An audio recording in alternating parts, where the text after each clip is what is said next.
අදත් ඉතින් ගොඩක් ආදරෙන් පිළිගන්නවා ලයිෆ් විත් ඔමේලියා අපේ YouTube නාලිකාවට.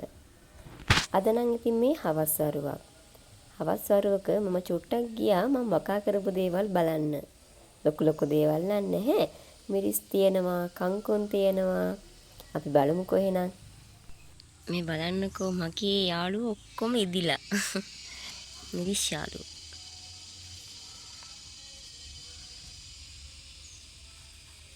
මෙයා තමයි මුලින්ම ඉදුනේ. මම මෙයාව තවන් දාන්න තමයි තියාගෙන ඉන්නේ.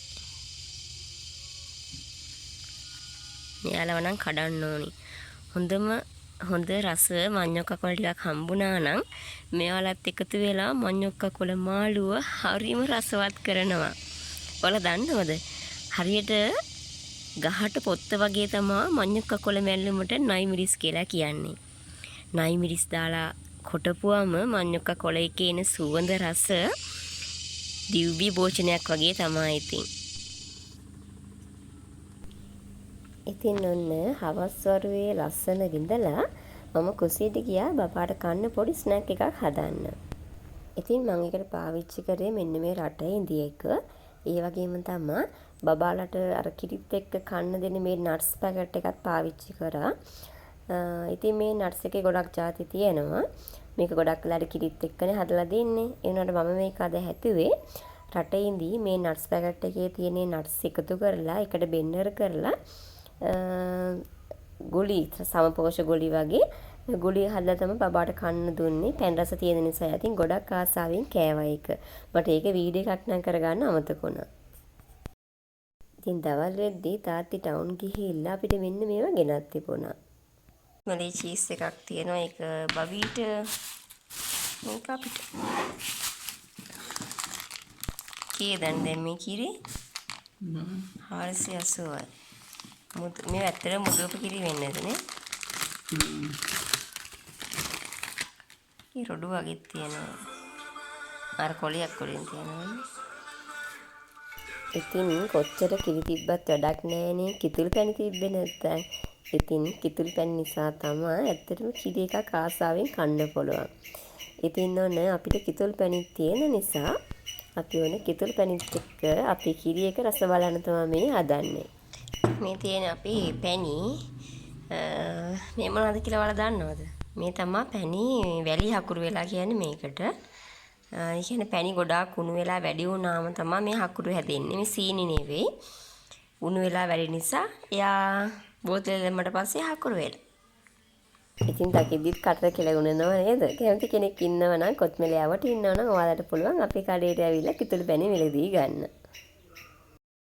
ඉතින් ඔයාලා ඉස්සර ජාතක කතා එහෙම නැත්නම් බෝසත් කතා කියවද්දී අහද්දී අහලා තියෙනව නේද? කිසියම් නිවසක කෑමක් හදාගෙන හොඳ පිරිසිදුව දානයක් හදාගෙන එහෙම නැත්නම් දුප්පත් මිනිස්සෙක් නම් Tamanට තියෙන පුංචි දෙයක් උනත් ලෑස්ති කරගෙන තියාගෙන ඉන්නවා. ඒකල එයා ප්‍රාර්ථනා කරනවා අනේ මේ දානේ පිළිගැනීමට සුදුසු රහතන් වහන්සේ නමක් එහෙම නැත්නම් භික්ෂුන් වහන්සේ නමක් මාගේ නිවසට වඩිත්වා කියලා ප්‍රාර්ථනා කරගෙන ඉන්නවා. ඒ ප්‍රාර්ථනාව කරගෙන ඉන්නකොට ඇත්තට මේක දෙට රහතන් වහන්සේ නමක් වැඩම කරලා ඒ දාණය පිළිගන්නවා. ඉතින් ඒ වගේ ලස්සන කතාවක් එහෙම නැත්නම් අපි දානයක් දෙන්න ලෑස්ති වෙද්දී ඒකට සුදුසු පරිසරය හැදෙනවා කියන එකට උදාහරණයක් තමයි මම දැන් මේ කියන්නේ යන්නේ ඔයාලට. එන්නකෝ බඩක් කියන්න. ඉතින් මං එදා මගේ කබඩ් එක අස්පස් කරා ෂොට්ටක් ඉතින්. එතන තිබුණා මට අඳින්න බැරි රෙදි ගොඩාරියක් තිබුණා. ඒ කියන්නේ අපේ බබා හම්බුනාට පස්සේ ඉතින් අපේ කිරුලි බබාට කුක්කු දෙන්න ඕනින්. ඒතකොට කුක්කු දෙද්දි ඕපන් එකක් නැති අඳුමක් අඳින්නත් බෑ. ඒ වගේම ටී-ෂර්ට් එකක් වගේ අඳිනවා නම් ලේසිනේ. ඒ නිසා පරණ තිබ්බ ගවුම් ඒ වගේම ඕපන් එකක් නැති දේවල් මං කාටට දෙන්න තීරණය කරලා කබඩ් එක අස් කරලා ඒ ටික වෙනම මල්ලකට බෑගකින් එහෙම අස් කරලා මම පැත්තකින් තියලා තිබ්බා කාටරි ඕනි කෙනෙක් හම්බුනොත් දෙන්නම් කියලා.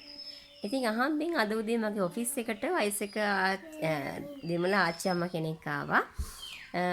එයා ඇවිත් කිව්වේ හඳුන් කුරු ගන්නවද කියලා තමයි ඇහුවේ. ඊට මම ඇත්තටම හඳුන් කුරුවේ වෙලා අතේ තිබ්බ නිසා මං කිව්වා ඇත්තටම ගොඩක් තියෙනවා දැන් එපා කියලා. එතකොට ආච්චි අම්මා කිව්වා අනේ මැඩම් එහෙනම් පරණ සාරි එහෙම තියෙනවා නම් ගෙනත් දෙන්න.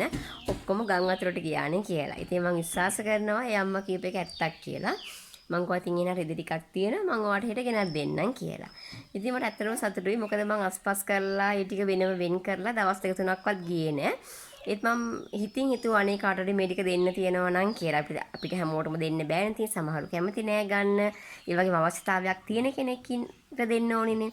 ඒ නිසා ඉතින් මං හරිම සතුටු හිතුණා මට ඒ ආච්චියම්ම ඇවිල්ලා ඒ ටික ඉල්ලද්දි මොකද මමත් කලින්ම ලෑස්ති වෙලාන් හිටියේ මේ ටික කාට හරි දෙන්න ඕනේ කියලා. අන්න ඒ නිසා. ඉතින් ඒ වගේම තමයි මට තව දෙයක් කියන්න තියෙනවා. ඒ අම්මා මීට කලින් කවදාවත් ඔෆිස් එකට ඇවිල්ලා හඳුන්කුරු විකුණලත් නැහැ. එදා තමයි ඉස්සරවම ආවේ. ඉතින් ඒ අයිල්ලපු නිසා මං ආයෙත් ගෙදර ගිහිල්ලා දෙවෙනි දවසෙත් කබඩ් එක චුට්ටක් අස්පස් කරලා තව මට සාමාන්‍ය අදින්න පුළුවන් සාරි උනත් ටිකක් පරණ වෙලා නිසා මං ඒ ආච්චි අම්මට දෙන්න ආයෙත් වෙනම මල් එකකට දාලා තිබ්බා. ඉතින් ඔයාලා දන්නවද මේ මොනවද කියලා? ගොඩක් අය දන්නව ඇති. මේ තමයි තැම්බේරියා. තැම්බේරියා කොළ මැල්ලුම් කනවා. ඒ වගේ මේ පුංචි තැම්බේරියා ගෙඩි රසවත් පළතුරක් විතර අපිට කන්න පුළුවන්. අපේ කිල්ලි බබා නම් හරිම ආසයි ඒවා කන්න ඉතින්. ඉතින් ඔන්න එහෙනම් අදත් අපිට එකතුලා හිටපාලා හැමෝටම ගොඩාක් ස්තුතියි. ආයෙත් දවසක ලස්සන වීඩියෝ එකක් අරගෙන එන්නම්. එහෙනම් අදට ගිහින් එන්නම් පරිස්සමට ඉන්න. ආයෙත්